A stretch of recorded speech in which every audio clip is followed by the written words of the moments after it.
This meeting of the Public Utility Commission of Texas will come to order to consider matters that have been duly posted with the Secretary of State for today, July 11th, 2024. Good morning, everybody. Good morning, Sheila, Connie, Barksdale. So we're going to do things a little different. We're going to take up item A first, but then we're going to take up item 19 after that. And we're also going to break at 11:30. We have to go into closed session, so we're going to break at 11:30 for that, and most likely come back, adjourn closed session, then recess the public meeting until 1 o'clock. I think this will be a longer open meeting, so we'll come back at 1, assuming we get there. First order of business, as you all can count, 1, 2, 3, 4, 5. So Commissioner Yaltman, welcome. It's already on? It's already on. Thank you. We had to practice his counting in the hallway, by the way. He is an Aggie. He is. He's an Aggie. He kept skipping a number. So excited to be here. Thank you, Courtney. We're excited to have you here. So first up, we're going to call up item A, which is a review of Beryl. And Connie, I'll have you lay out your memo first. But, again, for everybody, as everyone knows, this area of Texas and Texas is dealing with a lot, human tragedy, human loss, and property loss as well. I talked to the governor's office. I've talked to the lieutenant governor. We're going to figure this out. You'll hear from all the utilities this morning. They'll lay out what they have gone through and their efforts to assess and restore their systems. We'll ask them questions, but I want to assure everybody this will be the first step in this process, not the last step. And we will probably end up filing a report as we head into the legislative session about our learnings and potentially some legislative solutions that we may need. So with that, Connie, unless anyone else would like to say anything. All right, Connie, would you like to lay out your memo? Good morning, Chairman and Commissioners. First, for those who are interested in following along some of the discussions today, items related to Hurricane Beryl are filed in project number 56793. CenterPoint filed their presentation last night, and it's available to view online as they give it in just a few minutes. Also in that project, yesterday, I filed a memo advising impacted utilities that staff intends to exercise limited enforcement discretion on certain administrative rules and deadlines so that the utilities can focus on service restoration. The discretion applies to the prescribed timelines for certain routine matters, such as deadlines for filing reports and responding to new requests for new service. The enforcement discretion applies through July 26, as specified in the memo, and lists the rules to which it applies. Again, the purpose of this is to ensure restoration efforts take precedence over routine matters. And consistent with what we've done historically in similar situations. That is correct. Okay. Any questions for Connie? Okay, then we'll go ahead and start calling up the utilities. So first, we're going to hear from AEP.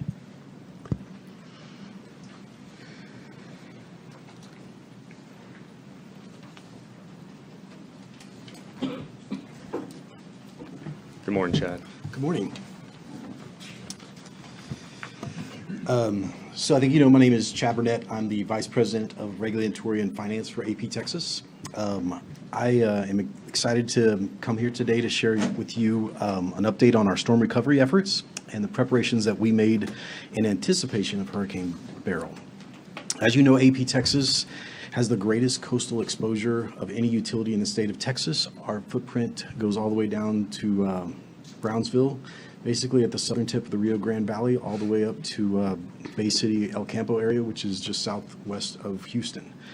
And so, what was unique about Beryl is the fact that it posed a threat to our entire coastal service territory as it changed course throughout its development. So before I talk about how our storm recovery progress is going, I'd like to start by giving you a timeline of the preparations that we did going into this. So before every hurricane season, we do hurricane drills with our staff to make sure that they're prepared for the season, and we did that this year on April 23rd. And again, that was an opportunity for everybody to kind of practice what it would be like during a catastrophic event, to be ready to coordinate all of those things.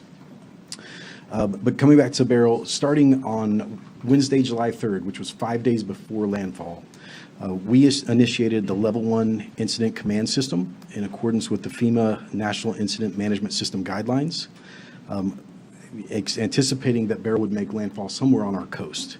We alerted the commission as well as our community leaders that we had initiated this structure and began making preparations for what would be the first hurricane of the 2024 season. On Friday, July 5th, 3 days before landfall, the weather projection was assuming that Beryl would make landfall near the Brownsville area, and we started making preparations for that. And so we did some estimations, assuming what kind of damage we would take, what it would take resources to restore power, get equipment back in store, and we were planning for, again, 3 days before, we were assuming it was going to hit down in the valley area. At this point, we also started coordinating with our state and local emergency operations centers and working with our community leaders to ensure that we had the latest list of cooling centers and critical care facilities to help prioritize our restoration efforts. By Saturday, which was 2 days before landfall, the weather projections had shifted, and Beryl was now expected to make landfall just north of Corpus Christi, still impacting the rest of our Laredo and RGV districts. By this time, we had secured approximately 4,500 resources, or about 1,200 crews that would be coming in from Ohio, Indiana, Michigan, Oklahoma, Arkansas, Louisiana, and across the state of Texas to help. By Sunday morning, 1 day before landfall, the weather projections had once again changed. And this time it shifted, and it looked like Beryl was going to make landfall somewhere between Palacios and Matagorda in our northern Corpus Christi district. By this time, we had already established a gateway center at the regional fairgrounds in Robstown and had checked in approximately 2,700 personnel that had come in to help work the storm. When Hurricane Beryl finally made landfall Monday morning, we had approximately 35,000 customers out of service who had lost power, and the biggest impacts were near Bay City, Palacios, and El Campo. I'm happy to report to you that as of this morning, we now have 94% of our customers restored, and we're still working today and throughout until we get power restored to everybody. Now, earlier this week, I had the opportunity to tour the damage in the communities of Palacios, Bay City, and El Campo, and to visit the mobile command centers that we set up in the Bay City Fairgrounds and the El Campo Service Center. I was shocked by some of the damage that I had seen, but I was impressed by the restoration operations that were taking place. I saw sections of lines with poles snapped in two, lines on the ground, and evidence of flooding. I also saw roofs damaged, signs destroyed, and significant tree debris. But one thing that caught my eye was the fact that even in the midst of all of that, there were several lines that had recently been reconstructed using our modern design standards that were still intact and appeared to have weathered the storm just fine. And this is a preview of what you will see in our upcoming resiliency plan filing, because it really does show that some of the newer designs that we're seeing coming out can make a difference in making the system more resilient.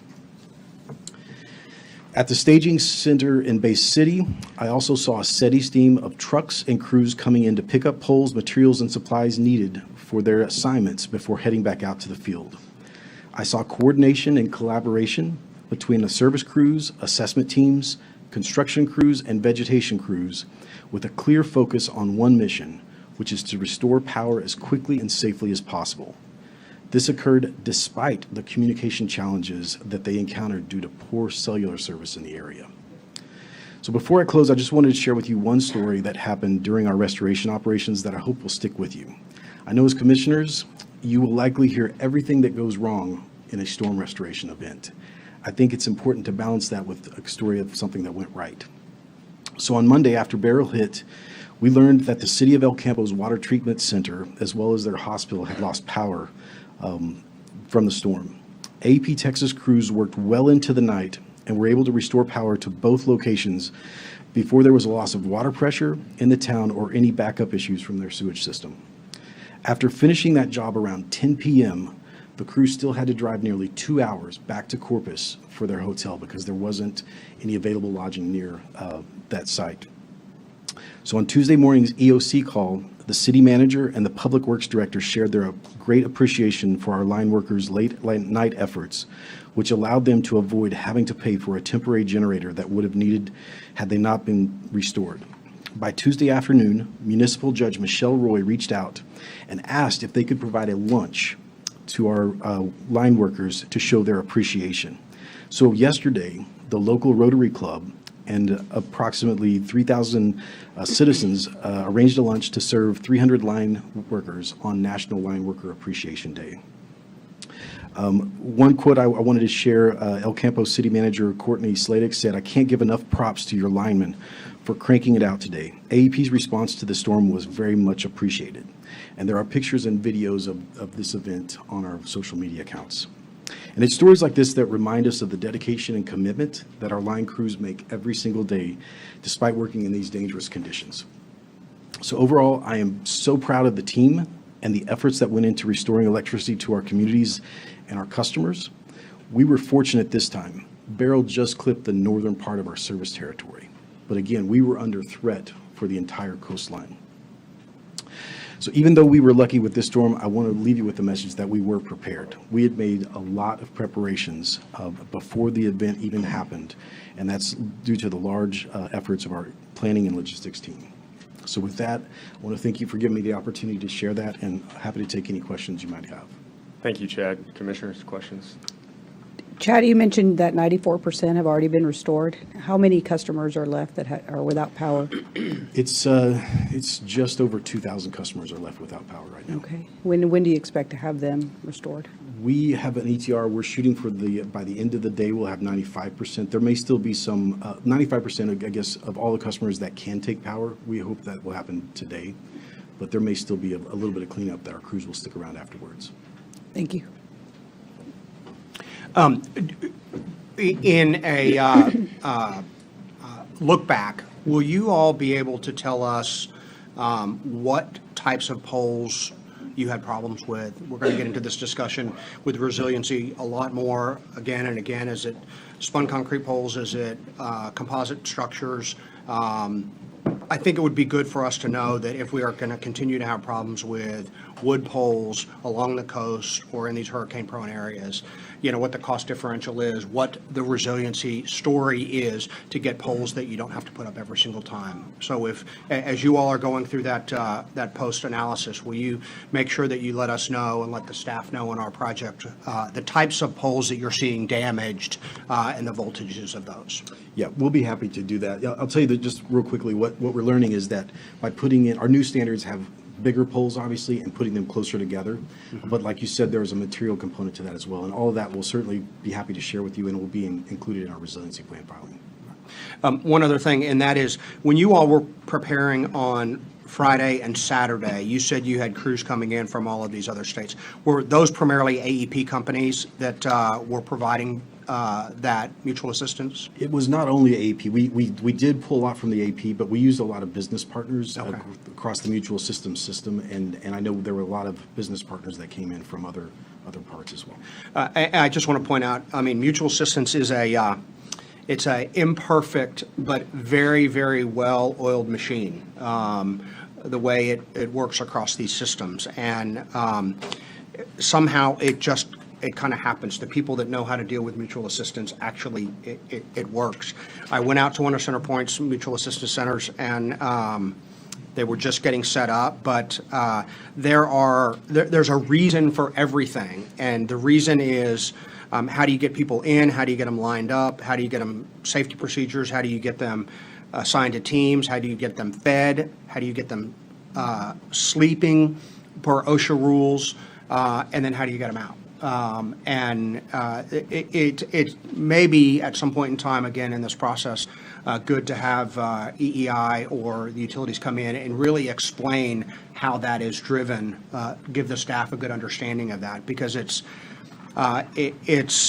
hard to do, it's hard to plan, but when it happens, it's pretty amazing. And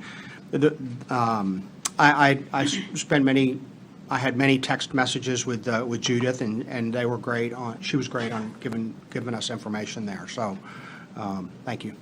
Thanks. Just a quick question on materials and supplies.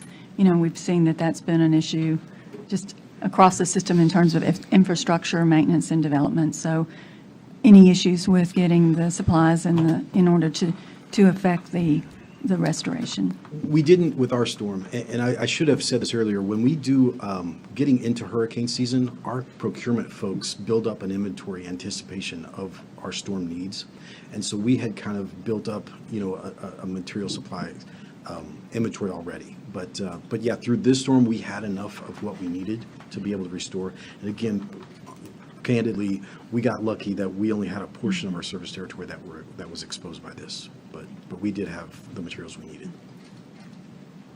One question, and it's one I'll ask of all the utilities coming forth. You mentioned the water treatment center, and I know those are definitely on your list of critical. Do you have water districts in your service area?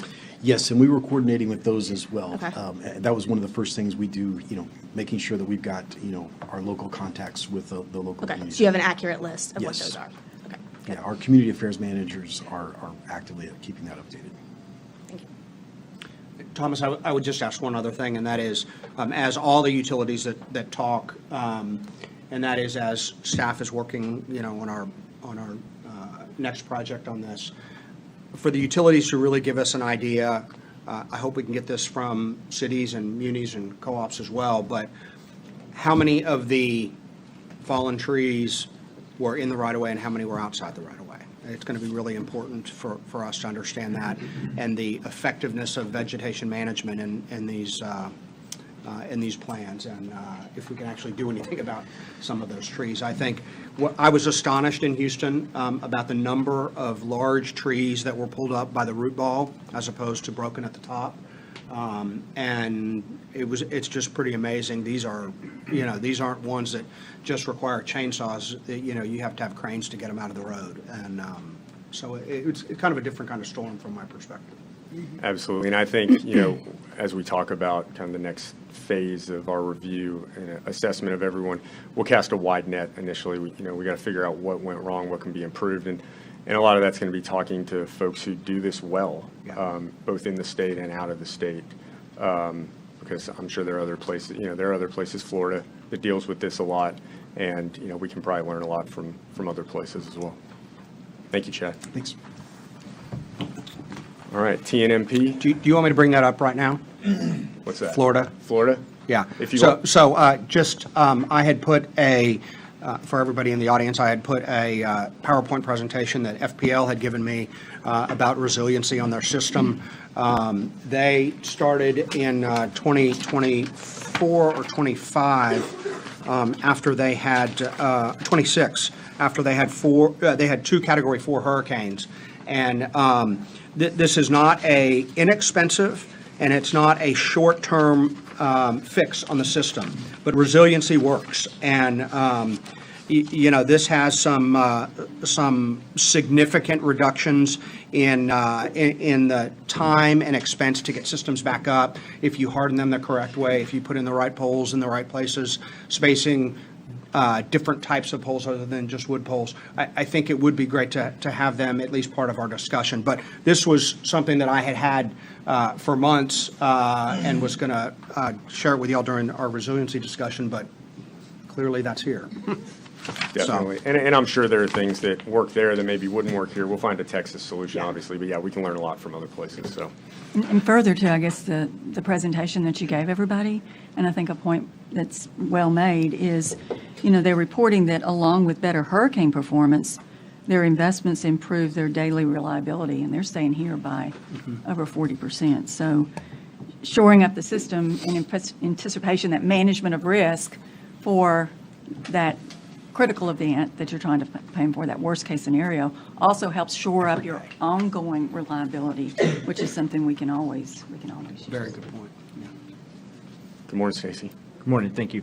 For the record, my name is Stacy Whitehurst. I'm the Vice President of Regulatory Affairs for TNMP.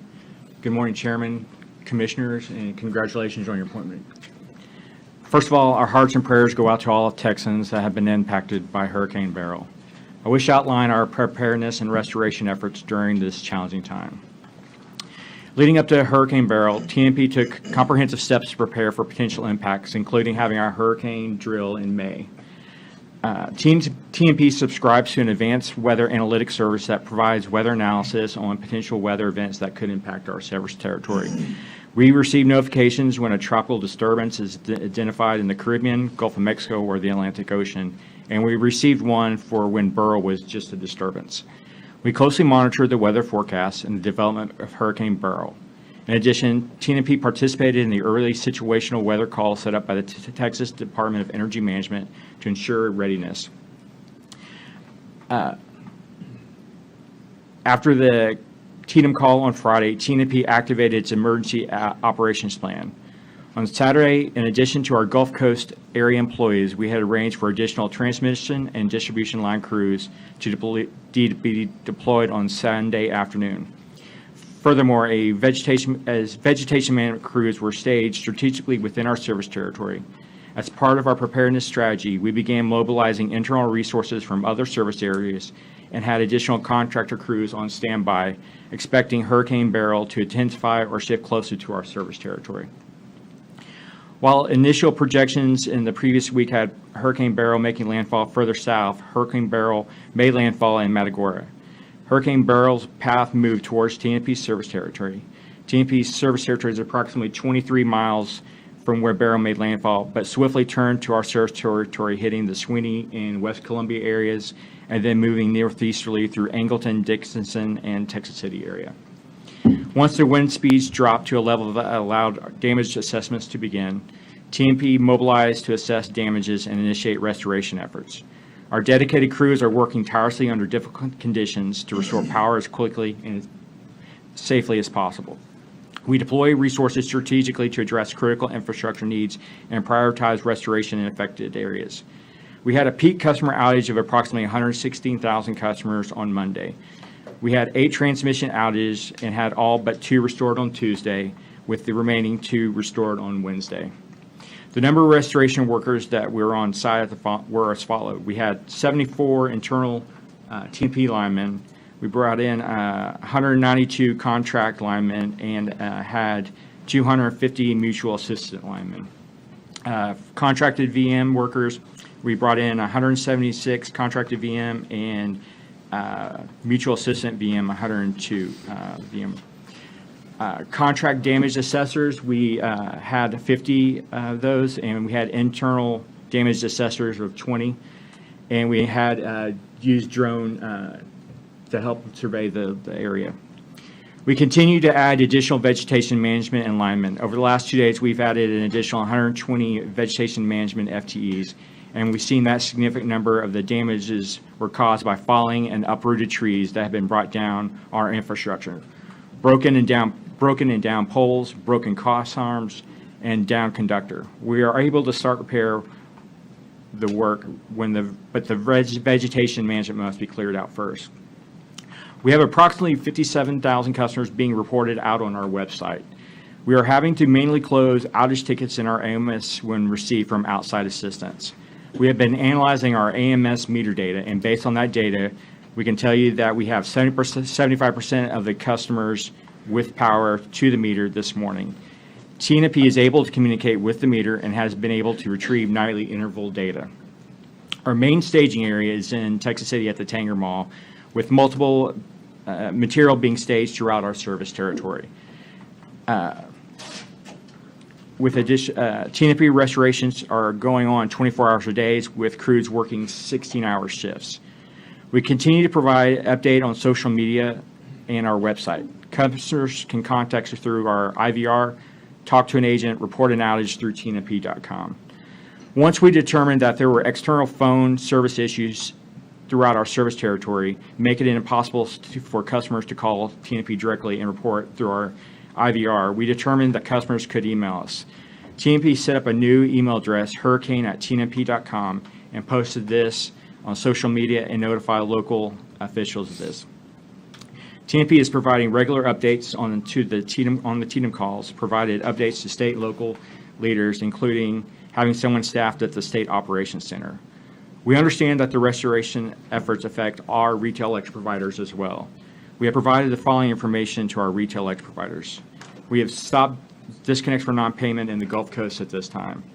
For non-AMS service orders, we continue to complete in our Gulf Coast service territory where safety is not an issue. For AMS service orders, we're trying to complete all AMS service orders in our Gulf Coast service area.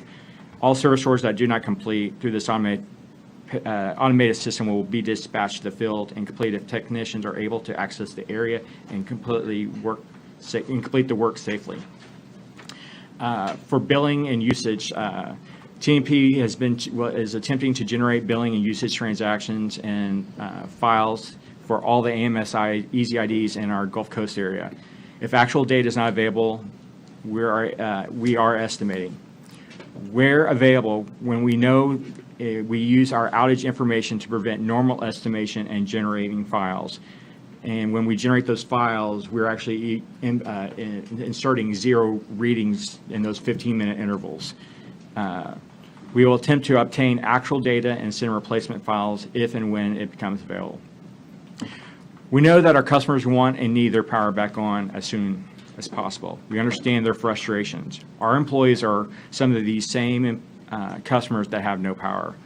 Our goal is to have the bulk of the customers up by this weekend, but understand areas with significant damage may go into next week.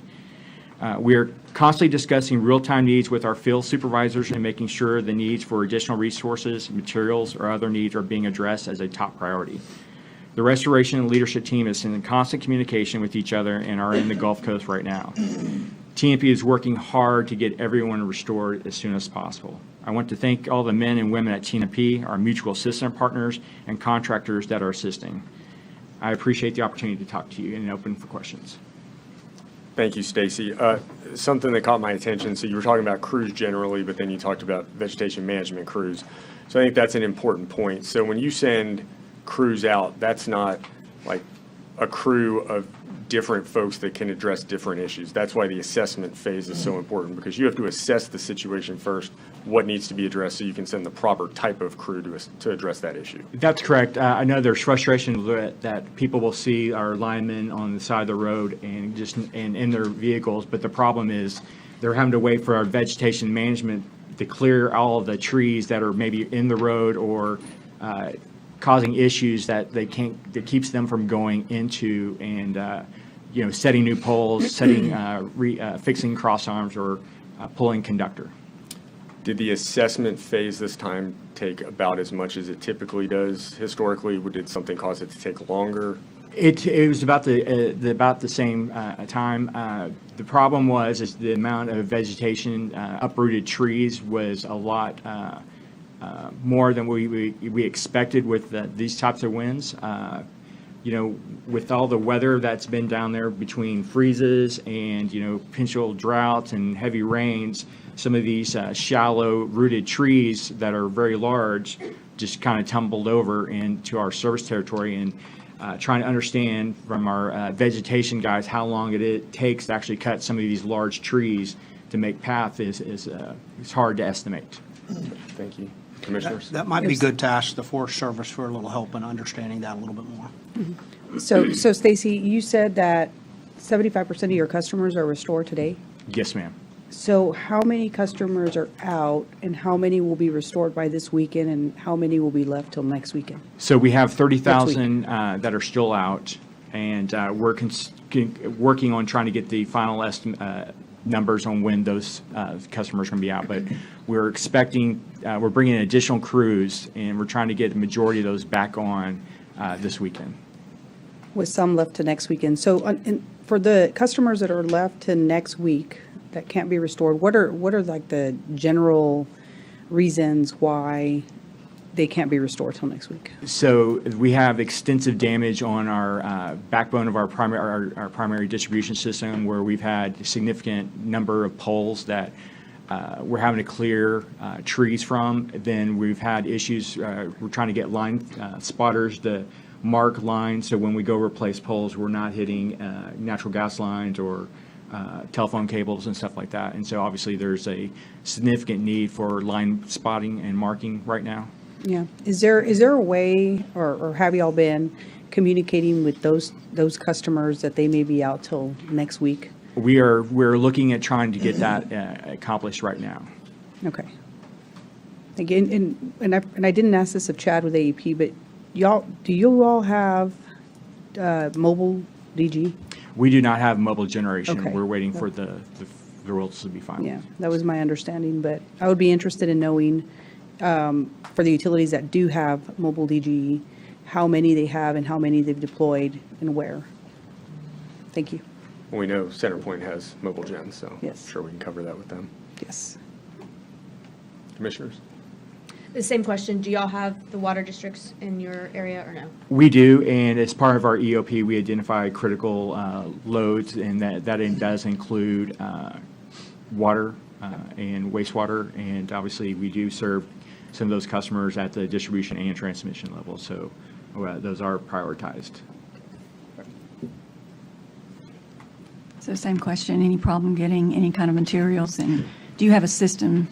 We have an in place? integrated material supplier named Irby, and they work very closely making sure that we have access to all the additional materials that we need, and they're providing deliveries on a constant basis throughout our service territory and our staging areas for our materials staging areas. So not really waiting on No, ma'am. materials either because of the delivery or the system in terms of identifying where it is or actually getting the parts? That's correct. Basically, kind of what, as AEP said, during getting ready for this type of season, we do increase our material supply stock so that we're ready. Obviously, there's certain items that take a little longer to get that we try to, such as transformers, that we try to go ahead and have as many as we can, because it's always a hard time to get during transformers and things like that, and certain materials, when all the utilities are trying to get the same material at the exact same time. Thank you, Stacy. Thank you. We'll call up Entergy.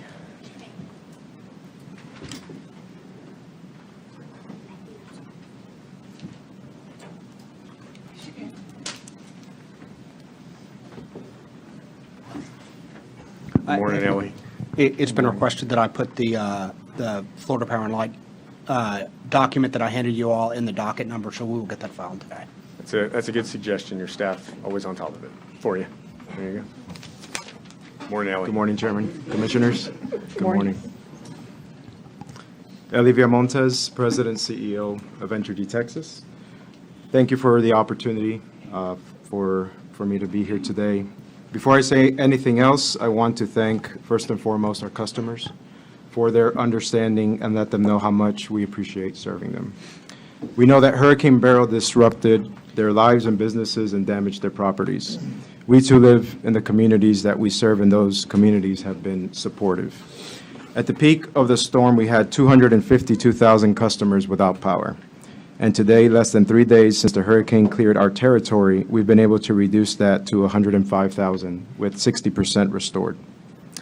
I am truly grateful for our hardworking crews. Their dedication and commitment are the reasons why we can safely restore power as quickly as possible after a severe weather event. I'm happy to report that there have been 0 injuries. While responding to this event, hurricanes, as you know, can create many unsafe conditions, and there is a lot of pressure to move quickly. Safety is a way of life at Entergy, and it's integrated in everything that we do. I want to touch on the actions we took in preparation for the storm. As you know, Entergy Texas is a non-ERCOT utility that serves 27 counties in southeast Texas. As a Gulf Coast utility, we are storm-ready year-round, and storm response is part of our culture. Prior to Hurricane Beryl's landfall on July 8th, we activated our emergency plans on July 3rd and our Storm Command Center on July 6th. Additionally, we readied our employees, pre-stage resources, and throughout the year, we ensure we have sufficient supplies up to a Category 4 major storm. Now, I want to move to the storm itself and the impacts to our service area. So first of all, every storm is unique. We experienced sustained winds of 60 miles per hour and gusts that were north of 85 miles per hour, and even had a tornado that touched down on the edge of our service area near Jasper. The eye of the storm passed directly through Montgomery County, specifically the Woodlands and the Conroe areas. These are the most densely populated parts of our service area and are heavily wooded. In areas where lines are not underground, flying vegetation due to winds and trees falling, especially from outside of the right-of-way, were especially impactful.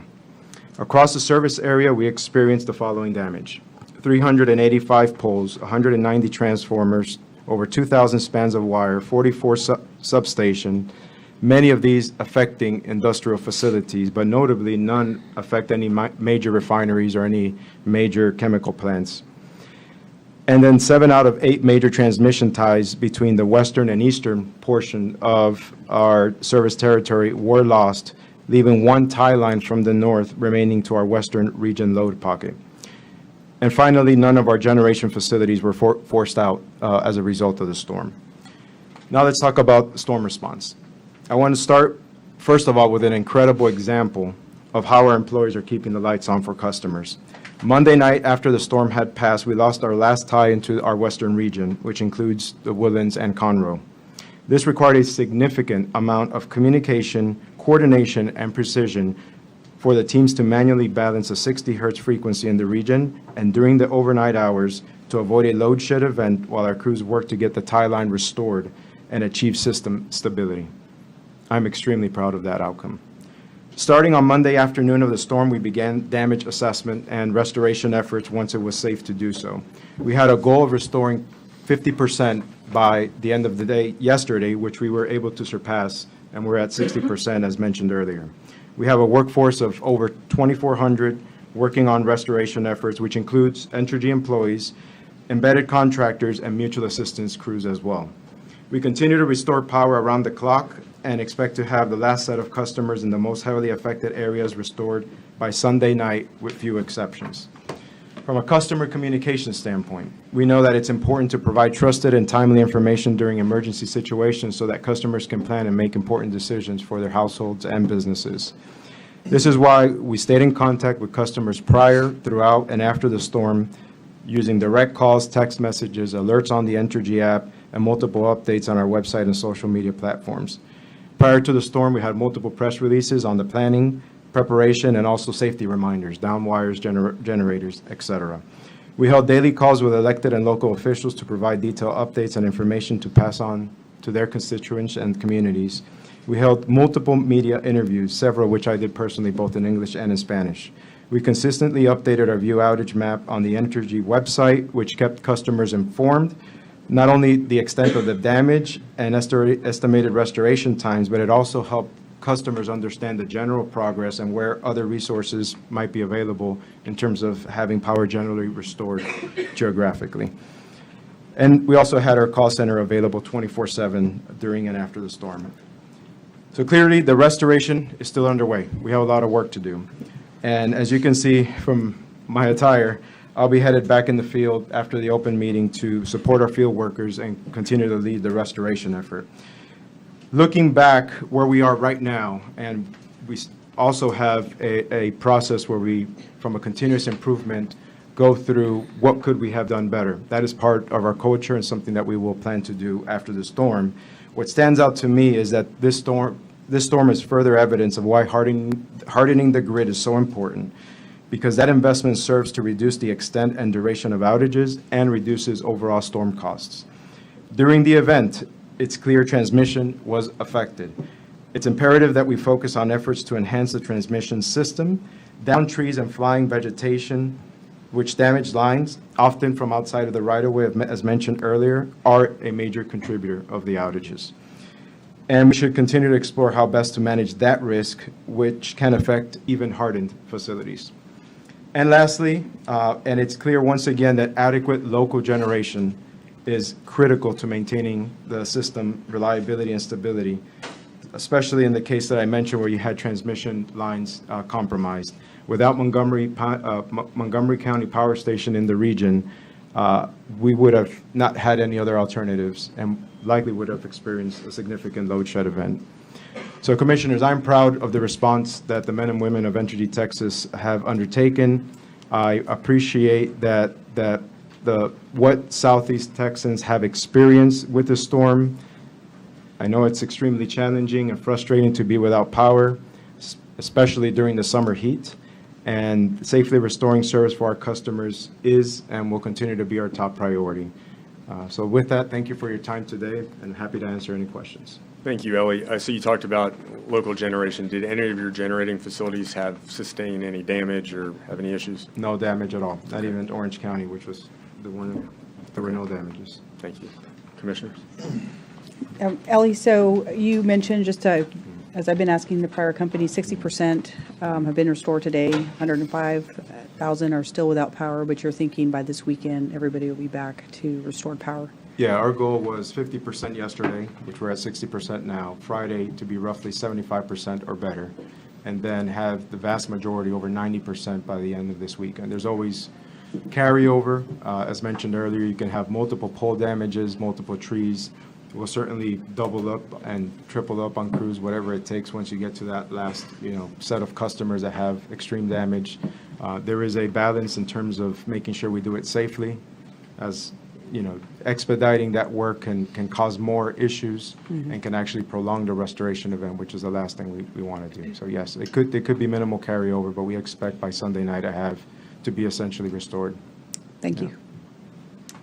I saw online, it looks like y'all put out information for your customers to know when they were going to get back online by area.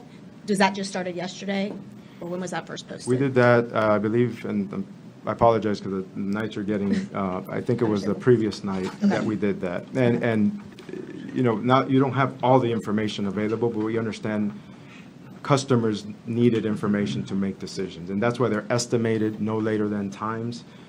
As we complete the damage assessment, as we get more refined information, we make those adjustments, and then we directly communicate to customers after we have established those general estimated restoration times. It's a dynamic process. I think those customers are appreciative of that knowledge. So you mentioned that there was significant damage in the transmission system.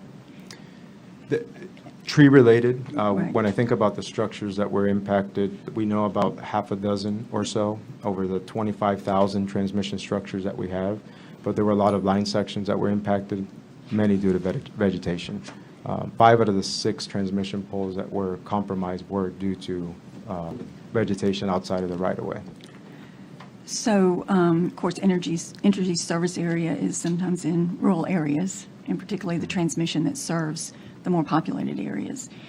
And one of the things that we saw in North Texas and was kind of reported to us is that you bring in lots of folks from outside the area to help, but you need to have that experienced team member with them, particularly when they're going out in areas where they're not familiar with, and there could be, different challenges. So has that proven to be any of a challenge in this restoration in terms of having the adequate number of Entergy folks with our outside people that are coming in to help?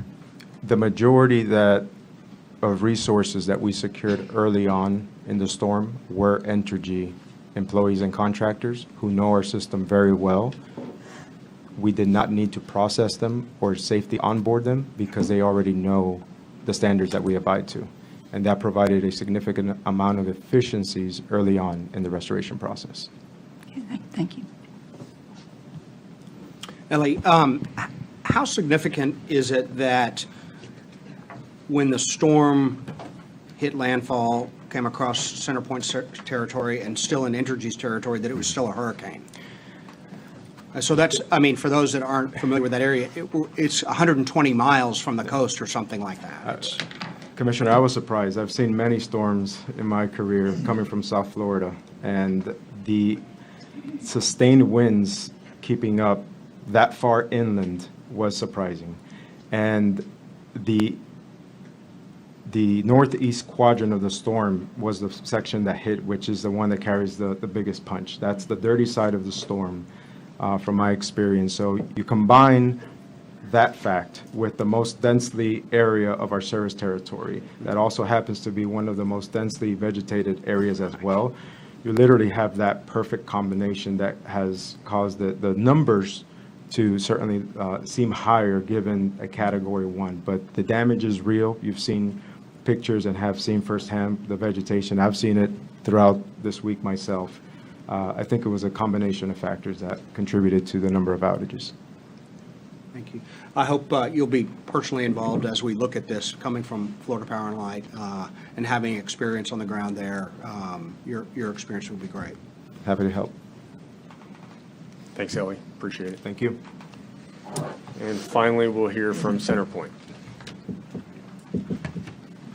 Good morning, Jason. Good morning. Good morning, Chairman Gleason and commissioners, and the newest commissioner. Congratulations. My name is Jason Ryan, Executive Vice President with CenterPoint Energy. We are still in emergency operations, but I think it's important that we appear today and appreciate the time to update you and the public on the status of restoration. At CenterPoint Energy, we have the privilege to serve almost 3 million homes and businesses in the Houston area, and I mean the privileged word intentionally. So let me start off by talking to our customers that are still out. We know that we still have a lot of work to do, and we will not stop the work until it is done. To our customers that not only have power out, but have significant property damage, damage from the trees that we've talked about coming up from the roots, our hearts go out to you, our hearts go out to our community, and we know that after restoration is done, we have a lot of work to do to support the community to get back on their feet. I also want to say that since yesterday was National Line Workers Appreciation Day, call out the line workers that have done a tremendous job with the restoration efforts so far, and I'll detail that work. So far, no serious incidents or fatalities, and with the number of mutual assistance crews and the dangerous conditions that we've got, I think that's a feat worth mentioning at the beginning. Also, I'll mention at the beginning as it relates to customers so that they're aware, we did early on stop processing disconnection requests from the retail electric providers, and we'll continue to assess when that should begin under the terms of our tariff going forward. So let me detail a little bit of the event, and then I'll go into our preparation and restoration work. You do have a slide deck that I prepared to give you some hopefully helpful visuals as we have the discussion. First, I guess we've heard a little bit about the storm, but it was unique in a couple of different ways, and the visual on page 2 helps to provide that. It was a storm that formed very east in the Atlantic. It formed early, it strengthened quickly, was one of the stronger hurricanes ever to form this early in the hurricane season, and was clearly unpredictable. We'll talk to meteorological experts after this event and get their take on it too, but I think one of the things to point out that the map shows is the significant hurricane force winds that were felt throughout the entirety of our service territory, as Commissioner Glotfelty has already referenced.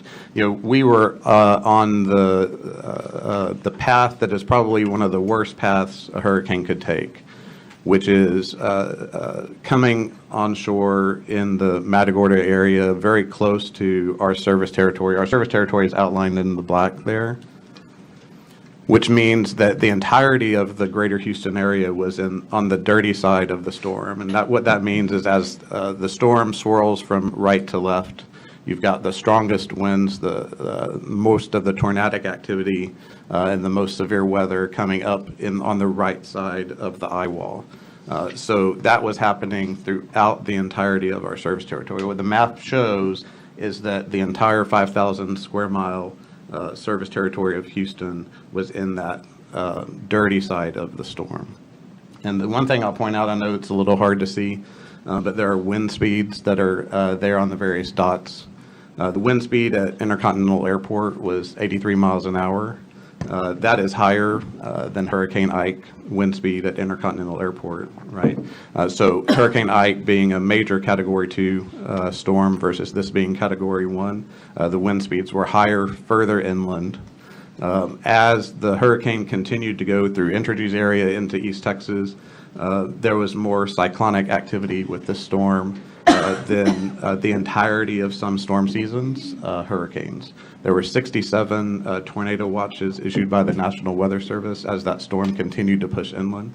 So again, it was a hurricane. I'll set aside whether it was a Category 1, 2, 3, or 4 hurricane. It was a significant hurricane as it came ashore. As it left our system midday on Monday, we had 2.26 million customers out of our almost 3 million customers that we serve. Let me talk a little bit about the planning in advance of the storm. So as the other utilities have described, we also have a comprehensive planning process at CenterPoint Energy. It doesn't start only in the event of a storm. We do comprehensive training every year. Your staff is involved many times in that training process as well. We did that earlier this year. As the storm formed, we started tracking it about 9 days out, knowing that there was great uncertainty in the path, that it was something that we should keep our eyes on. As the path started to shift, especially after the 4th of July, we started calling on mutual assistance crews. We started with about 3,000 mutual assistance crews that we asked to come and pre-position in the greater Houston area. And what I mean by that, it's important, if we don't ask those crews to come into the direct path of the storm. So I'm not saying we ask them to pre-position at different places in Houston. That wouldn't be what we ever asked them to do. They pre-positioned outside of our service territory, so as soon as it was safe to do so, they could come into our staging sites. As the path looked like it was one of those worst-case scenarios, we upped that mutual assistance request to a little bit greater than 10,000 crews. To give you an order of magnitude, that's about 8 times the workforce of CenterPoint Energy on any given day. That brought our total workforce up to about 12,000 men and women that could address this storm. We also opened 18 staging sites that were located strategically throughout our service territory, where they could be closest to the work when they end their work every day and they start their work every morning. I'll talk a little bit more about the staging sites in a little bit. We also immediately started to deploy our temporary emergency generation. I would have brought a list if I knew you were going to ask that question about where they were deployed. I'll get you a list to your offices, but they are in facilities like cooling centers, hospitals, senior living facilities, and water facilities. We continue to look for ways to deploy those assets in the way they can best help our community going forward. Also on the slide, I mentioned that we have very limited issues with materials availability. I unfortunately was speaking to you a little bit less than 2 months ago about the May 16th derecho that hit the greater Houston area as well. We were able to replenish supplies from that storm to be prepared for this one. So there are no material issues causing any delays with restoration. The one thing that we have asked for help with are for braces for poles. So not every pole that has some damage needs to be replaced in real time. You can brace it and come back later. And so we have asked for some assistance having more braces for poles during this event. Let me talk a little bit about the damage that we saw from the storm. Slides 4 and 5 show some of that. We did not have material damage to our transmission system, nor did we see material damage to substations. We did not see flooding of substations like we've seen in some past storms. This was a storm that was largely debris on the distribution system. So you see some pictures that show that.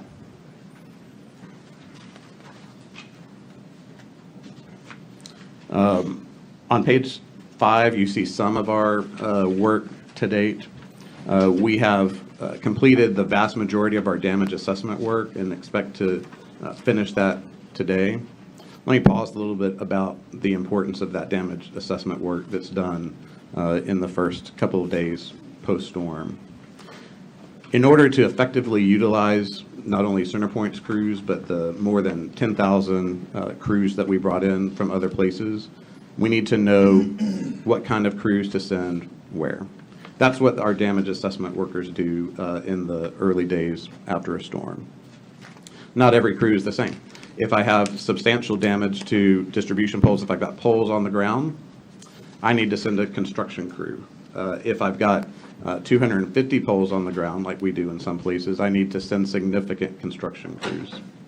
If I have trees on lines, I need to send vegetation management crews to go in and clear those trees. If I can quickly restore service by doing minor work on facilities, I can send much smaller crews out to do that. We can't start sending crews out until we get that damage assessment done. That damage assessment looks like people walking, literally walking, as of the end of yesterday, 8,500 miles of distribution lines. We have flown distribution lines with helicopters. We have used drones to help us with that assessment as well. So I know it's incredibly frustrating to see mutual assistance crews in the early days waiting to do the work, but we can't effectively rely on that workforce if we don't know where to send them. If we send a construction crew somewhere where a smaller crew could do the work, we're ineffectively using that workforce. So I'm happy to report that by the end of the day yesterday, we were 85% complete with that damage assessment work. We'll finish it today, and we are restoring customers actively with our mutual assistance crews. You see on the next page some of the staging sites. You see the dots on the map, exactly where those staging sites are. Commissioner Glotfelty mentioned he came to a staging site on Tuesday, the day after the storm. That is where we do our initial intake of crews that are coming onto our system. It's where they get safety briefings. It's where they learn about different design specifications for the work that they're going to be doing. Things like how much clearance on a roadway crossing do they need to do to comply with local or state regulations, right? They're coming in from out of state. They're not used to working on our system, so we brief them on all of that. This is where they come every evening when they're done with work, park their trucks, get their food, get bused to a hotel. The next day, they're bused back to that staging site. They get their food for the day, they get their work plans, and they exit. So these staging sites are fairly significant logistical hubs. We had the initial staging site set up less than half a day, or about half a day after the storm cleared our system. So a lot of work goes into putting those together. You can't put them together before the storm hits, right? So the big tents where crews get briefings and get their food can't be put up before the hurricane. So you see a lot of that activity right in those early hours after the storm leaves. On the next page, you see just a list of our significant mutual assistance crews. I wanted you to have the names of those companies. We're very thankful that they send their men and women to help the greater Houston area. Finally, let me get into restoration stats. You see that on page 8. As of today, we have restored more than 50% of the outages. So we've restored about 1.2 million homes and businesses.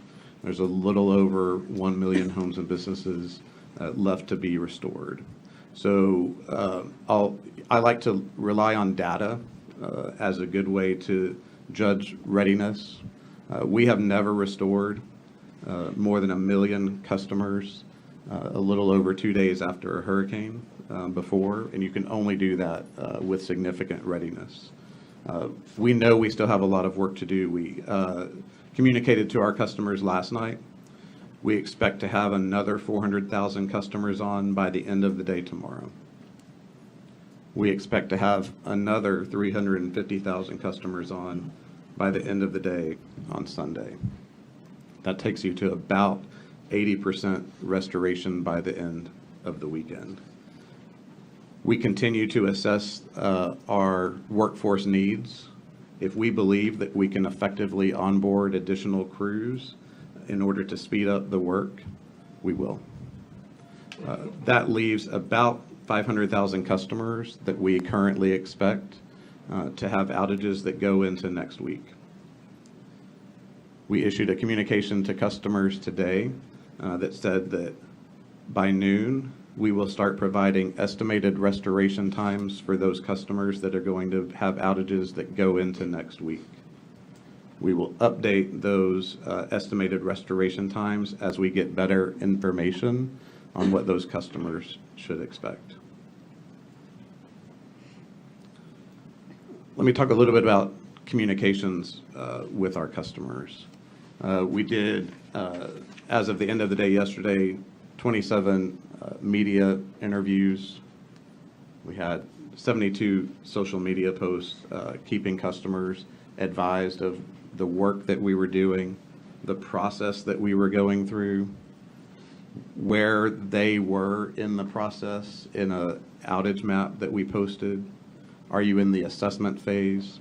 Are you in the phase where your outage is being assigned to a crew for that work?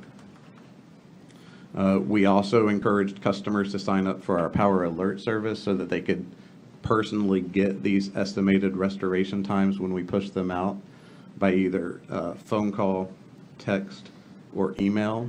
So they're no longer relying on just press releases to understand when their estimated restoration times are. So again, we know that some of the hardest hit areas are along the coast and up the I-45 corridor up to the Woodlands. So we will be communicating to customers so they have situational awareness as we go into next week where they are with that estimated restoration time. In the spirit of continuous improvement, we always do after action reviews. We have started to document our lessons learned, and I'm happy to talk about that either today or as this process continues. I know Chairman Gleason, this is not the first and last time we'll have this discussion, but know that we are undertaking that process as we speak, and we will do a full after action review at the end. Let me go ahead and close again by acknowledging to the customers that are out as we speak, and especially to those customers that will have outages for an extended period of time past this weekend. We know we have a lot of work to do. Our crews are working around the clock, 16-hour work shifts. We will continue to assess whether or not we have the right number of crews and whether we should bring additional ones in, and we will not stop our work until the work is done. Thanks, Jason. Just before questions, just maybe one comment. So at the outset, you talked about rebuilding the infrastructure, rebuilding the community. I'd say a third, leg of that stool is rebuilding trust a little bit. And I think that really starts with effective communication. You touched a little on communication. As I've thought about this, I would strenuously urge you all to get out, once everything is restored, get out into the community. I don't know if that's town halls or what it looks like, but go talk to your customers, go talk to those residents about what happened, about ways that you feel you all can improve. Get feedback from them about their view on what can be improved. And I think that'll make the next time that there's a storm, make this go a lot better. Because as we learned at this commission, after Uri, communication is the key to everything. I mean, the infrastructure is going to break, things are going to happen, but if people feel they're being effectively communicated with, it makes it a lot easier to go through it. And so I'd say get out in the community and go talk to your customers. I appreciate that. We're fully supportive of that, and we'll make sure we coordinate with your office so you know what we're doing. Thank you. Commissioners? Yeah, Jason, so you laid out the statistics that I've been asking for from the other companies, and essentially what you're saying is that you still have over 50% of the power outages out right now, when you provided a timeline through the end of the weekend, about 500,000 extending into next week. Constant communication with them, I think, is important, as you've laid out y'all are doing, so they can plan accordingly to get to a safe place if they need to. And so what are some of the reasons why that you're seeing, based on your damage assessments, that it's taking longer to get to these 500,000 customers? So those are in areas where we are having to rebuild the infrastructure. So in areas where it's removing debris on the distribution system, what I mean by that is largely vegetation, trees, limbs, some in the right-of-way, some outside the right-of-way. Commissioner, I will request that our folks keep good records on what's what so that we can give order of magnitude where that was. That is the kind of restoration that we will accomplish by the end of this weekend, where we have to rebuild large spans of infrastructure with poles that snapped in half, laying on the ground. You've got a couple pictures of that kind of damage. That is the kind of work that's going to lead to those extended power outages. So as we, again, as we continue to assess our workforce needs and whether or not we need to bring more people in, we will accelerate those estimated restoration times. And we're going to start communicating with customers today during those that are going to experience those extended outages. Based on your review of your pre-hurricane inventory for materials and equipment, do you think that you have enough equipment and materials to rebuild this infrastructure? We do. The one thing, and I know we're working with TDM on this as of this morning, we want to make sure we have sufficient diesel fuel for our emergency generation because we expect this extended outages in certain areas. I don't want to say that we have a concern about it right now because we are working through the appropriate channels there. As we don't have any material concerns. There's that fuel concern that we're working through. But certainly, as we have any unmet needs, we will work with our mutual assistant partners and through state and federal channels to make sure those unmet needs get met. Okay. With respect to the fuel concerns, is there anything that can be done to, like, by the commission, anything that can help you get those resources? So we're working the right channels. If we end up with some roadblocks, we'll be back in touch with your office for sure. Fantastic. And back to the mobile DG discussion. So I understand how many mobile DG units do y'all have? So we have roughly? 17 large ones, and what I mean Okay. by that is either 30 megawatt or 5 megawatt units. Those are best used during load shed, but we are looking for opportunities to use those units to pick up parts of circuits where there may still be damage going up to the substation, but you can insert mid-circuit and pick homes up. So as we make progress on our restoration work, we will continue to look for opportunities to use those mid-circuit. We then have more than a dozen smaller units, 2.5 megawatt units, 1 megawatt units, half megawatt units, and we have a vendor that allows us to bulk up on that on a temporary basis when we need them for storms like this, so that those smaller units aren't just sitting in a yard somewhere. So we are working with that vendor as we identify homes or businesses or critical facilities that can use those smaller units. We will bulk up as the need requires. We have also requested through mutual assistance some additional generation. So we've got sufficient generation for the needs that have been identified so far. We continue to work with critical facilities like water facilities to avoid boil water notices. A lot of facilities like that are critical have their own backup generation. But in extended outages, we have to be concerned about whether that backup generation will be sufficient to power through the entire event. So we're working very closely with those critical facilities, working very closely with our government officials to make sure that we're aware of what the status is of any generation that they may have as backup for those facilities that they're concerned about. I have members of my team embedded in the emergency operations centers of many cities and many counties right now, so that the information flow in that regard is seamless.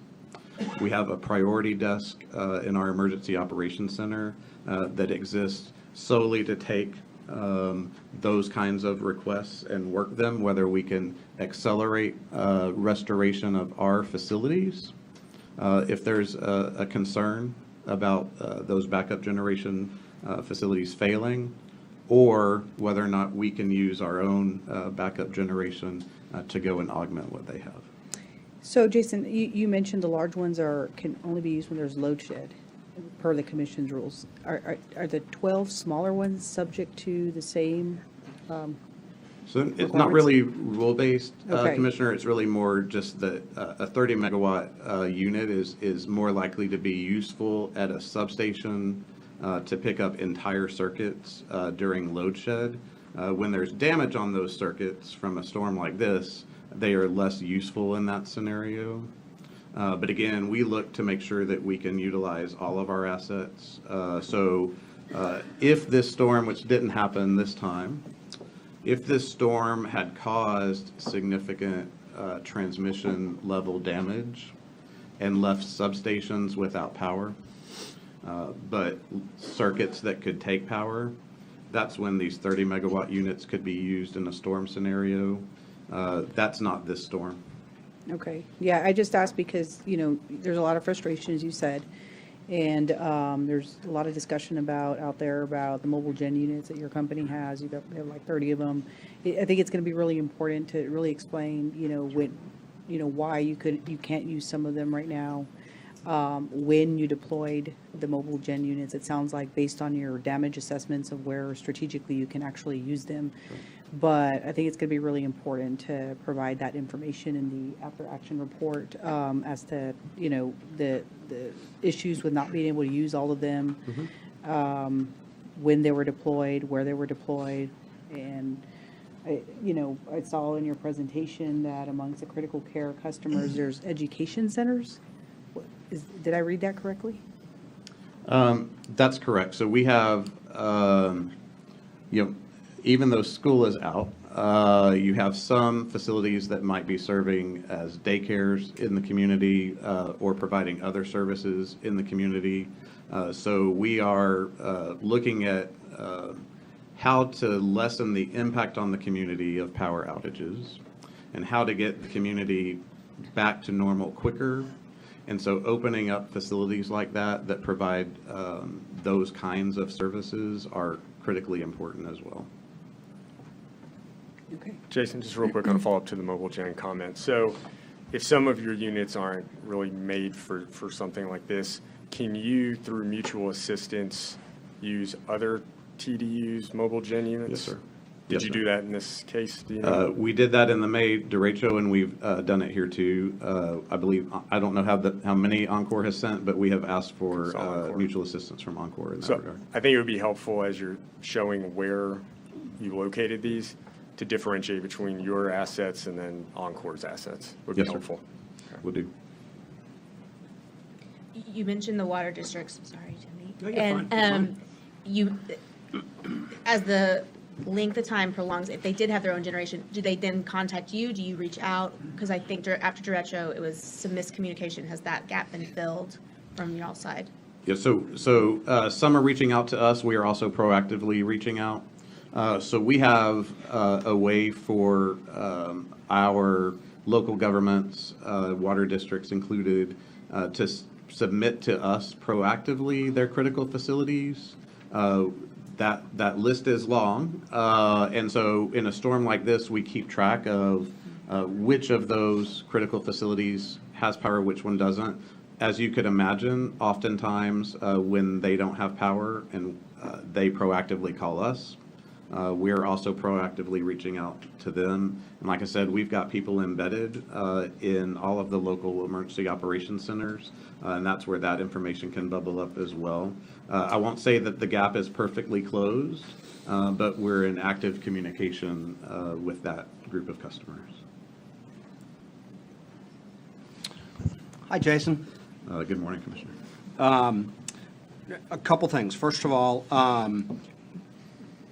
again, I think a lot of this is after action, like when we're looking back, how do we make sure that this is better next time? I know the lieutenant governor, the mayor have all, they're all going to be able to voice their views to you all. There's a lot of displeasure in West Houston and in East Houston and in North Houston. I'm not, I think that comes with the territory, so to speak. It's hard to plan for these when you don't know if they're coming, and it's expensive if you plan for them and they don't come. It's expensive for ratepayers. What I hope you all can do on a hurricane like this one is, I don't understand how you ensure you have the right mix of vegetation management folks versus linemen. It's great to say we have 10,000 linemen, but if you need 10,000 vegetation management folks and 5,000 linemen, it'd be great to try to understand that in the context of a storm like this, with all of this vegetation challenge. As we go forward to think about that, is that the right mix? Might be, might not be, but I'd like to explore that with y'all. Yes, sir. Fully support that.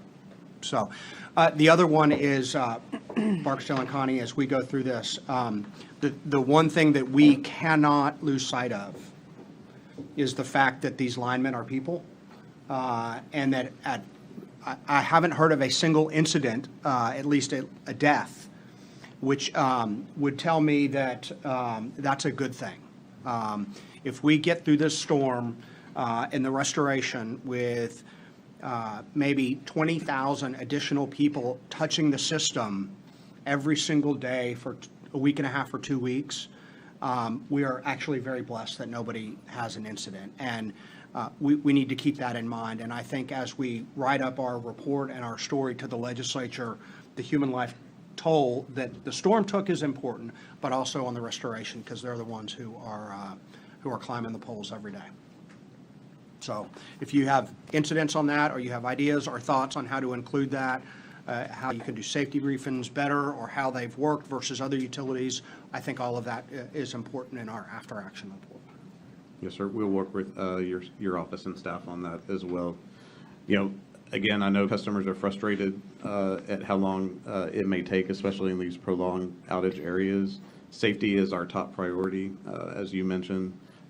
These men and women are working 16-hour shifts. It's important that they take the other 8 to rest, because these are dangerous conditions. It's hot out there. That's a safety issue as well. A lot of these crews don't come from places where it feels like 110 degrees. So if our customers see crews standing on the side of the road or in their trucks, it may be to cool off, take a break, stay safe. That's what we stress with these crews that come in from not the Gulf Coast area, to make sure that we can end this event with no serious injuries or fatalities. Well, certainly want to make sure that people get their power on as quickly as possible. And you talked about 500,000 people would go into next week. right. Any idea geographically where that is? Is it across the service area, or is it in specific areas? So some of the harder hit areas are the Matagorda County, Brazoria County, parts of Galveston County, where the storm originally came ashore. But with those high sustained winds that went across the I-45 corridor or up the I-45 corridor, once you get kind of inside the loop, I have a map that I'm happy to share with you that shows that, and that is going to be how we communicate these estimated restoration times with customers. If they're in these particular harder hit areas, they're going to be out the longest, most likely. There will be small pockets throughout the 5,000 square miles of our service territory that have some prolonged outages, but the vast majority of them are going to be in those areas that I just described. So in terms of restoration, and again, going back in doing the after-action report, one of the things that I'd be interested in, you talked about how we have to get in and do the assessment first, right? But obviously, we're doing, I would think, many assessments.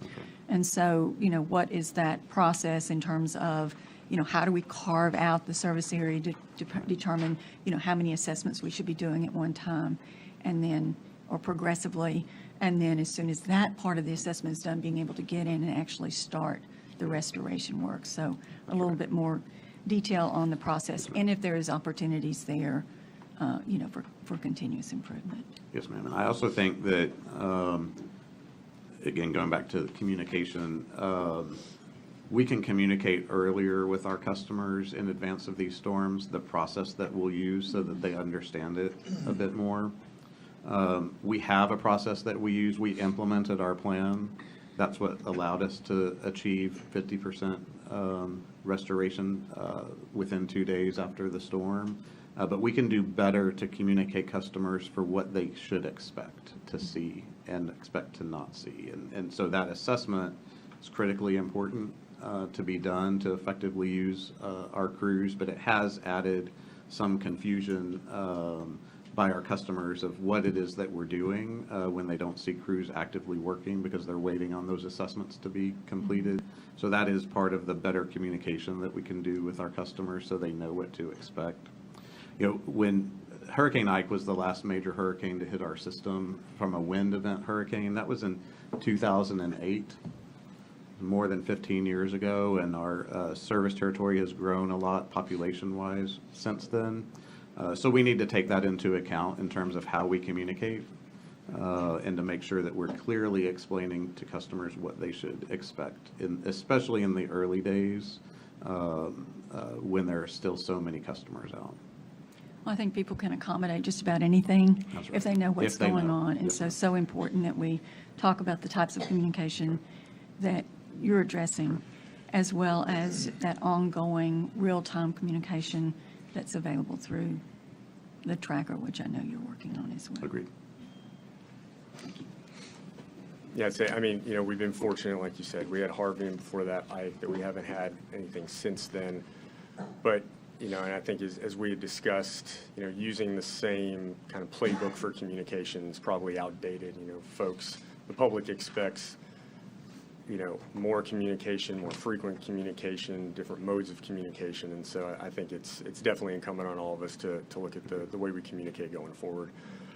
You know, because this commission, you know, the governor, legislative leadership, the speaker, and the lieutenant governor expect improvements in all of this. And I know the residents deserve and demand it. And so we'll be working very closely with you and all the utilities and other folks that we can help bring their expertise and understanding to bear to make sure that we help mitigate the impact of future storms like this. So, Yes, sir. anything else for Jason? Thank you, Jason. Thanks for being here. Yep.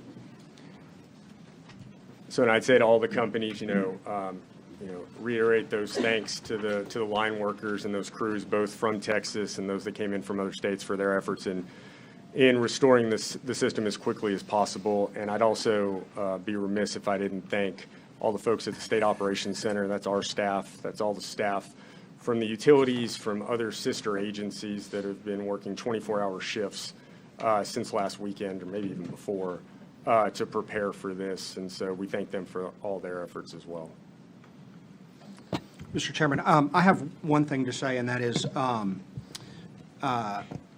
each utility service territory in the state of Texas has its own unique weather challenges. And we've seen hurricanes, we've seen fires, we've seen, you know, other types of tornadoes and other things that affect the citizens of Texas in a similar way, but, you know, a different type of event.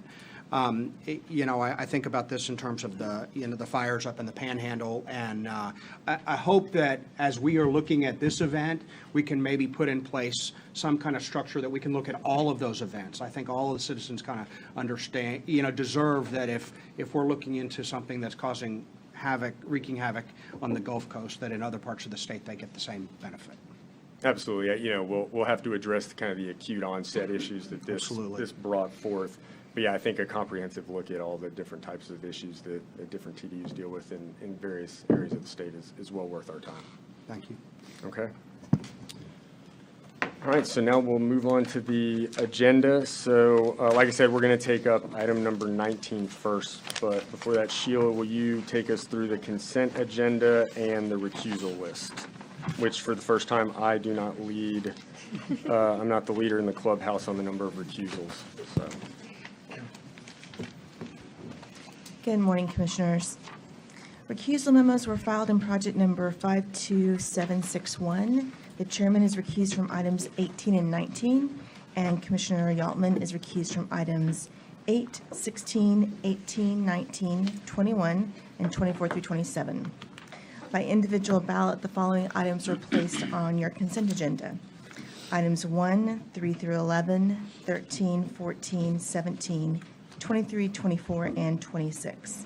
And also by individual ballot, the commissioners voted to place items on the consent agenda for the rules and projects section. No one signed up to speak on those items, and so the commissioners voted to also place items 39 and 42 on the consent agenda. Thank you, Sheila.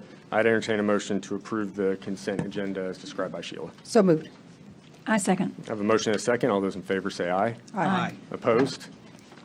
Motion prevails. So item 19, I am recused from, so I will turn the meeting over to Commissioner Kobos.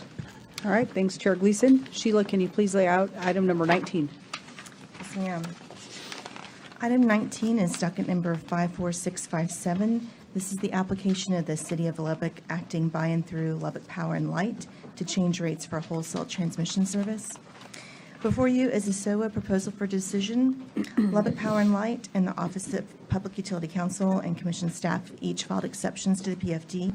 The SOA ALJ filed a letter in response to the exceptions and did not recommend any changes to the PFD. The Commission voted to grant oral argument in this docket, and Commissioner Kopos filed a memo in this docket. Thank you, Sheila. Before we move forward with laying out the parties' oral argument, I would like to recognize City Councilman from District Number 6 in Lubbock, Tim Collins, who's here with us today. All right, thank you for being here. And various members of the Lubbock Power and Light Board of Directors. So as my memo lays out, I voted to hear oral argument in this case. I propose that we give each party 10 minutes to provide their arguments, and that given the complexity of the issues in this case, that my preference would be to defer the ultimate decision on this case to a future open meeting date. Are you good with this path forward, Commissioner Jackson? Yes, I am. Laffelty? Okay, great. Sheila, can you please call up the parties? Yes, ma'am. And for oral arguments for both Lubbock, and I'll just preview this for SPS as well. We're going to do this a little bit differently. Rather than calling up the parties individually, we're going to have all the parties come up at once, just for a more efficient way of conducting oral argument. So at this time, will the representatives for OPEC, LPNL, and Commission staff come up?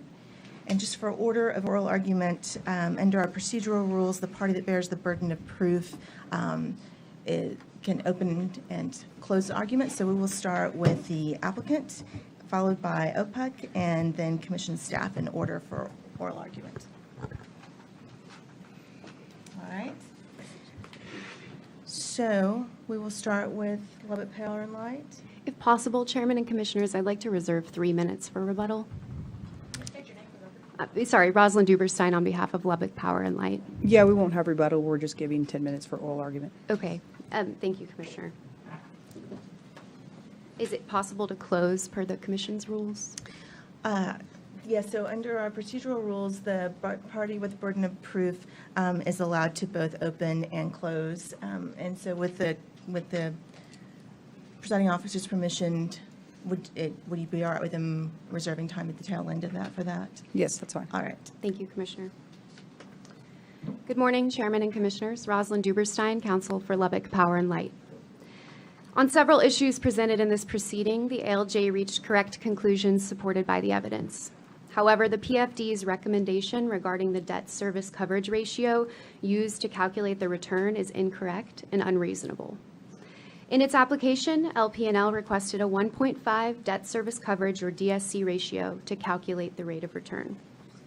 This request is lower than LPNL's current commission-approved DSC ratio of 1.75.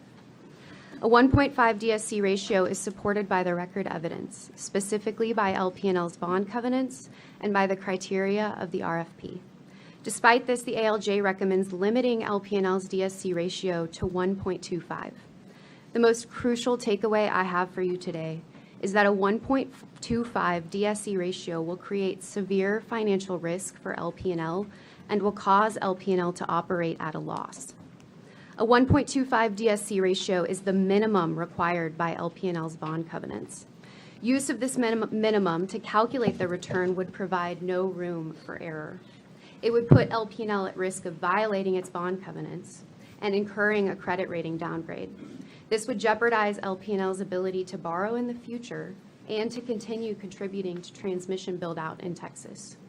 Like any MOU, LP&L needs sufficient return dollars or margin over and above its actual operating expenses to meet its debt service needs. This is taken directly from staff's testimony in this case, and it is widely known as a fundamental standard for determining the appropriate rate of return for an MOU. In fact, the PFD emphasizes this fundamental standard and then contradicts itself by recommending a DSC ratio that would be insufficient to cover LP&L's debt service costs and its O&M by $3.4 million. LP&L outlines this calculation and its exceptions. This $3.4 million deficit, based purely on an inability to cover debt service and O&M, does not meet the fundamental standard for an appropriate rate of return. Adopting a 1.25 DSC ratio will put only more of a penalty on Lubbock customers than they already bear with that $3.4 million necessary to maintain transmission assets. The ALJ also erred in not applying a 0.25 adder to the DSC ratio. The RFP permits a 0.25 adder if a utility can show the cost-effective utilization of short-term debt as a reasonable alternative to long-term financing. Since its last TCOS proceeding, LP&L's use of a form of short-term debt saved transmission ratepayers $3 million in debt service. No party disputes this key fact. The ALJ focuses on the conversion from short-term to long-term to disallow the adder, but that conversion was the strategic utilization of short-term debt. It resulted in cost savings, and that would not have been possible but for the short-term debt. This evidence, in combination with the financial insufficiency of the ALJ's DSC, is an unreasonable and financially harmful result for LP&L. As you know, the opportunity for an adder is a recent revision to the RFP and a deviation from many years of precedent where a 0.25 adder was presumed reasonable for MOUs. LP&L has presented sufficient evidence to meet the criteria of the adder in the most up-to-date RFP.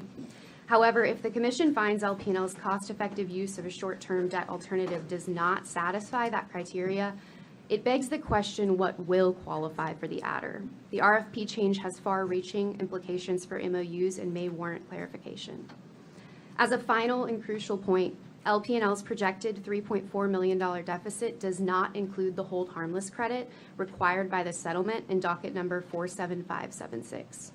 Staff and OPUC's focus on that credit is a red herring. The claim that LP&L's requested DSC ratio is based on the credit is blatantly false.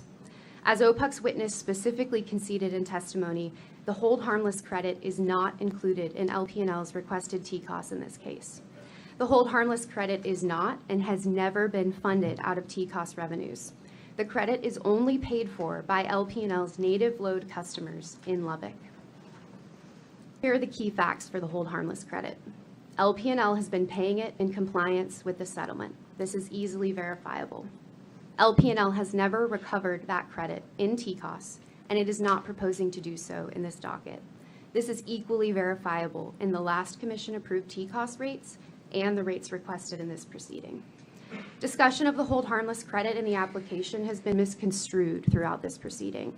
The concern that's mentioned in LP&L's direct testimony is not that the hold harmless credit is in any way recovered through TCOS rates.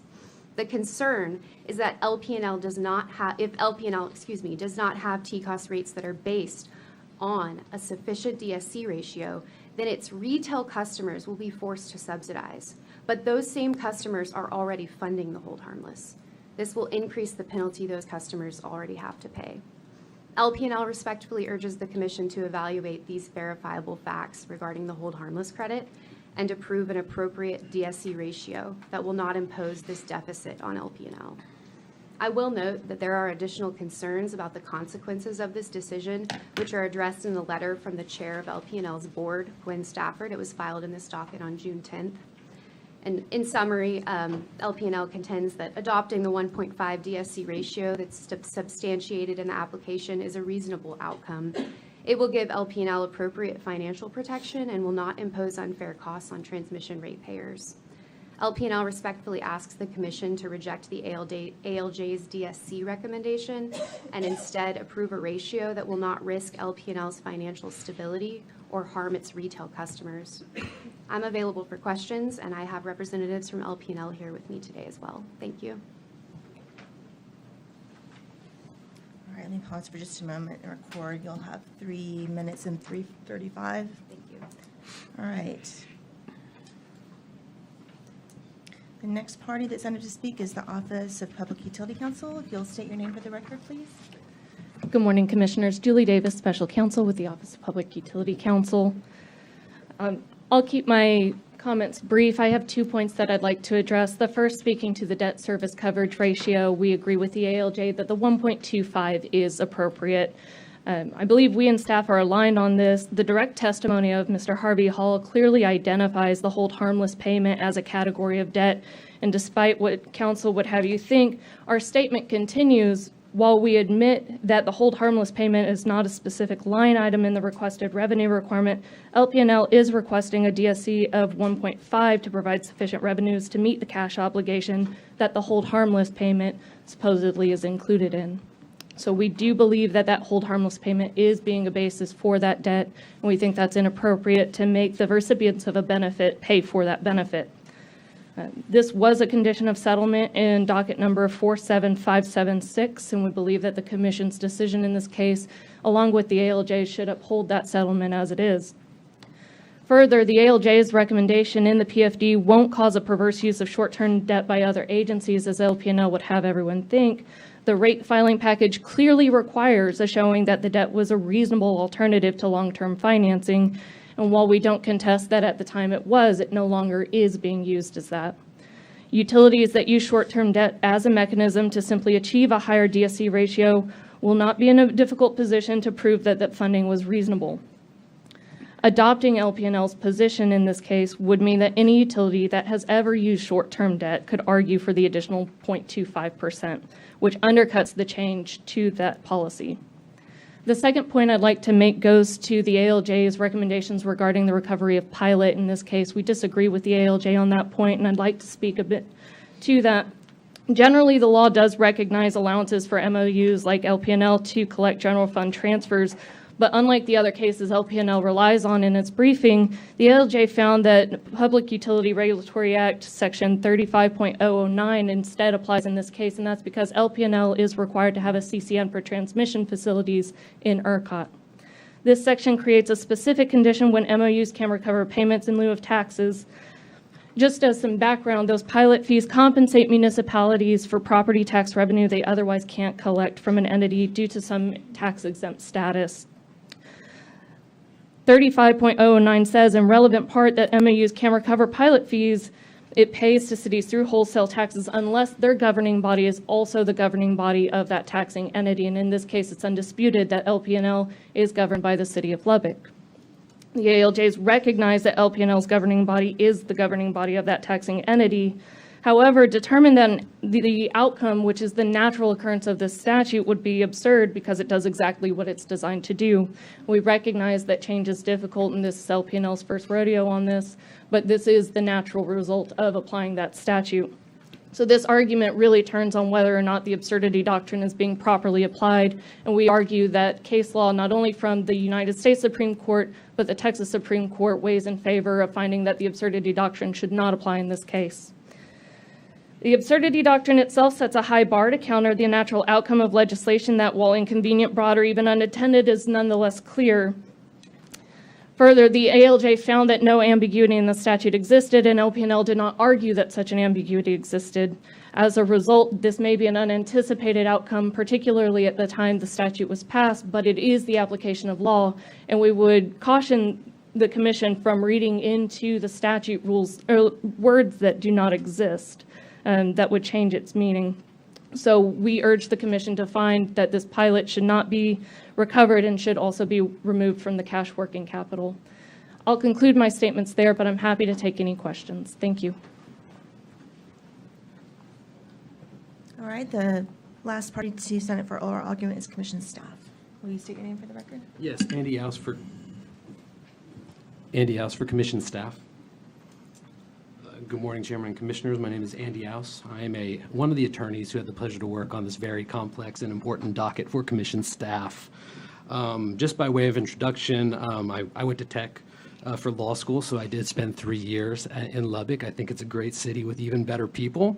But staff does find themselves at odds with LP&L and Lubbock regarding a couple of issues with this docket. You've already heard both parties before me talk about the debt service coverage ratio. I'll talk about that first, with the hold harmless payment being up. I'll mention the hold harmless payment first, and then move into the short-term debt issue afterwards, and then I will touch briefly on the assignment of debt to transmission function that is before the commission today. With regard to the hold harmless payment agreed upon in docket number 47576, the company stated that it needs the additional 0.25x coverage in order to recover the $22 million a year payment it pays for the hold harmless payment, and accordingly, this was the reason why LP&L requested a 1.5x DSC ratio. Because this payment was an integral part of the commission order in docket number 47576, the hold harmless payment is in no way a cost of LP&L providing transmission service. It is a payment to ERCOT transmission customers to mitigate the increased cost those customers would face as a result of LP&L transferring load into the ERCOT system. Accordingly, the hold harmless payment should not be used as a justification for LP&L to increase rates for the very customers it agreed to hold harmless. Moving on to the short-term debt issue for the debt service coverage ratio, we believe that the SOA ALJ's decision in the PFD regarding the treatment of short-term debt is correct. LP&L, in their exceptions to the proposal for the decision, states that by adopting the rule as set forth in the PFD, it would create an artificial requirement that every MOU always must employ a short-term debt during the test year to qualify for the 0.25x adder. Staff does not agree with this assessment. Staff evaluates an MOU's use of short-term debt and whether the MOU utilized such debt prudently and in a cost-effective manner during the test year. LP&L's direct revolving note program, otherwise known as DRNP, which staff agrees was short-term debt, ended in August of 2021. If LP&L is allowed to rely on past instances of prudent short-term debt use, LP&L is effectively arguing that any past non-current short-term debt should allow an MOU to qualify for this 0.25x adder. Staff again reiterates that a 1.25x DSC ratio leaves LP&L with the ability to cover 100% of its debts while maintaining a 25% cushion. Simply because LP&L's bond covenants require a 1.25 DSC ratio does not mean that LP&L lacks a financial cushion. A DSC ratio of 1.25x would allow LP&L to cover more than 100% of its debts. In other words, the 25% cushion is already contemplated here. LP&L next argues that by adopting a 1.25 DSC ratio, it will be forced to operate at a loss.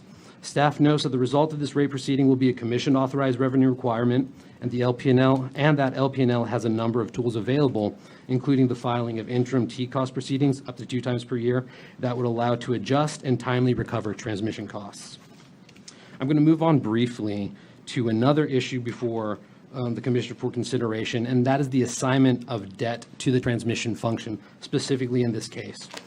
Staff respectfully disagrees with the SOA ALJ regarding the decision to allow LP&L to assign higher cost debt service to the transmission function, which would result in different rates of return for different utility functions.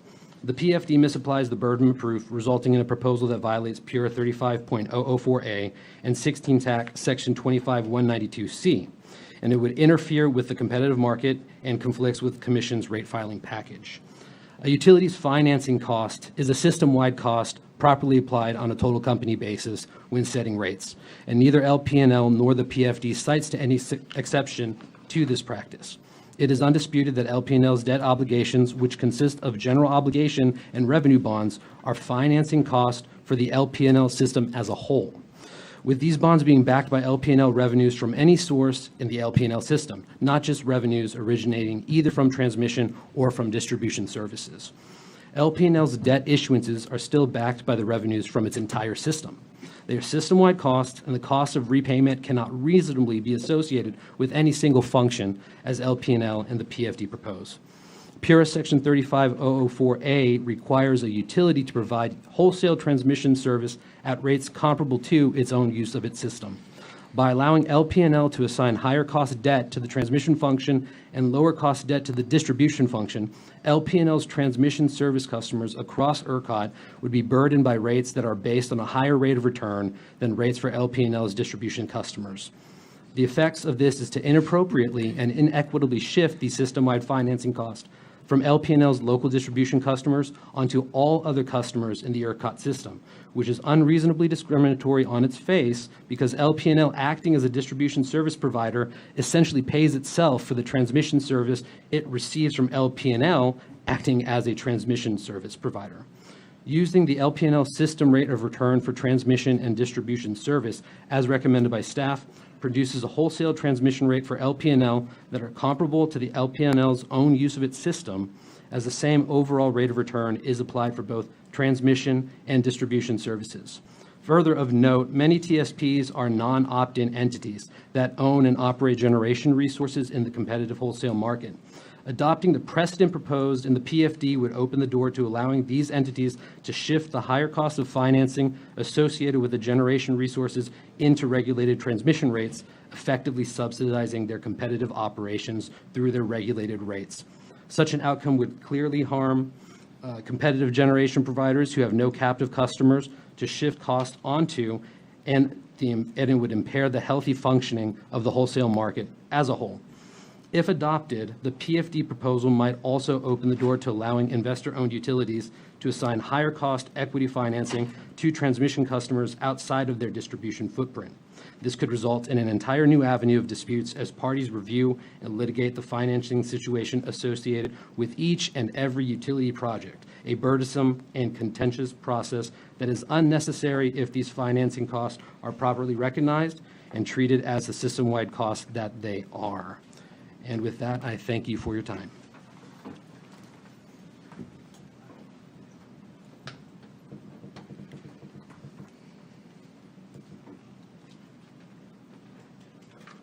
Give me just a moment. We'll do 4 minutes. Are you ready? All right. Rosalind Duberstein, LP&L. I'll start with the assignment of debt and responding to that issue. Staff has not relied on any precedent or citation for the total company basis rationale, and the ALJ correctly acknowledged this. Whereas LP&L's direct assignment of the transmission debt to the transmission function correlates to the projects that the debt has funded. This is in line with direct assignment and the cost causation principles that are outlined in the RFP and generally accepted in rate making. Commission staff makes the claim that LP&L is assigning higher cost debt to the transmission function. This is plainly incorrect. The evidence has shown that the 2.76 interest rate that's assigned to the transmission function for the test year is actually lower cost of debt than LP&L's last 5 issuances since 2014, and that is available in the record evidence. LP&L cannot selectively assign higher cost debt. MOUs must issue debt when their larger infrastructure projects and capital needs are present. I'll move on to the pilot issue raised by OPUC. If the commission were to find against the ALJ on this issue, it would overturn a long-standing practice of MOUs, including a pilot transfer in their TCOS rates. While the legislative history is, of course, not binding, it is highly informative in this situation. It shows that this was designed to be a completely separate taxing jurisdiction and that it's for projects that are outside of the city limits. This would be an overhaul of the types of transfers that have been routinely included in TCOS rates, and an application of a statute that we've never seen before. I will say that the ALJ and in a different recent TCOS proceeding, 52715, found against this argument, and that the commission affirmed that decision. Also, OPUC's witness in this case has historically promoted the inclusion of pilot even after this legislation was enacted. So I think the position seems inconsistent with precedent and the routine inclusion of pilot in TCOS rates. Finally, on the debt service coverage ratio, the hold harmless credit is a consideration in the overall finances for LP&L, for both its retail customers and its TCOS. It is not the basis for the DSC ratio request. 1.25 is the minimum required by the bond covenants. And if LP&L has any error or anything that slips up, they risk violating those bond covenants. That is the number one rationale. The adder is supported by the short-term debt. As I mentioned earlier, as I mentioned earlier, it may warrant some clarification as to the recent RFP change because LP&L has shown that they've used short-term debt. And they've done so in a cost-effective manner. No party has disputed this fact, so it is unclear how that is not a reasonable and cost-effective use of short-term debt. It is inherently in lieu of long-term debt because LP&L specifically utilized short-term debt at that time instead of long-term financing.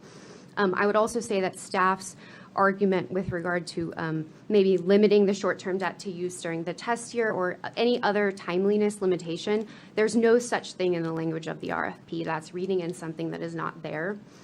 And they have conceded that it was the cost-effective use of short-term debt. So we would ask the commission not to impose any test year time requirements when they do not exist in the RFP. That's not in line with the general financing that would be required. There's an overall financing strategy over the course of many years. It couldn't possibly be limited. So we ask that you grant the 1.5. Thank you. All right, that concludes oral argument. Okay. I would request that we defer decision to future open meeting. Y'all are good with that? Yes. All right, thank y'all. Thank you, Commissioners.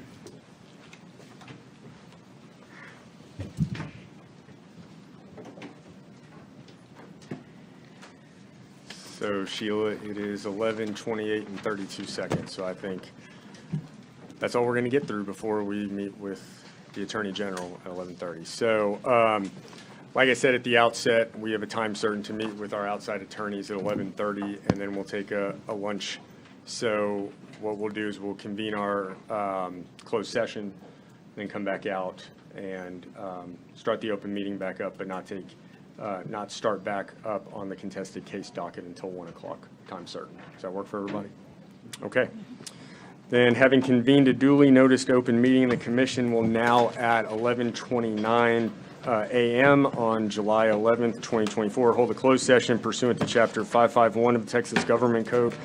It will consult with its attorney pursuant to Section 551.071 of the code, deliberate personnel matters pursuant to Section 551.074 of the code, and deliberate security matters pursuant to Section 551.076 of the code. We'll be back at 1 o'clock.